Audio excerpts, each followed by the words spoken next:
Utah has no plan to save either of the Great Salt Lakes. Hi, I'm Joe from Utah Rivers Council, and this is Liquid Courage, a no bullshit series about water in Utah. Today, we're talking about how there are effectively two Great Salt Lakes, and Utah intends to only save a small portion of one of them. Look at any highway map of Utah, or most US maps, and you see one large Great Salt Lake. But the Great Salt Lake is really more like two lakes.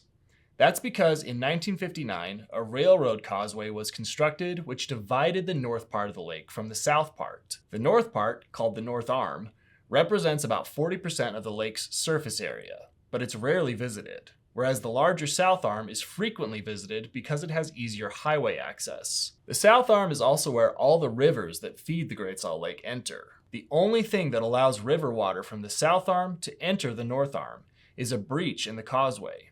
For years, water flowed into the North Arm through this breach.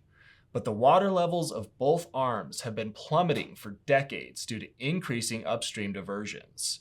And when the lake fell to its record low in 2022, Utah began restricting flows from entering the North Arm.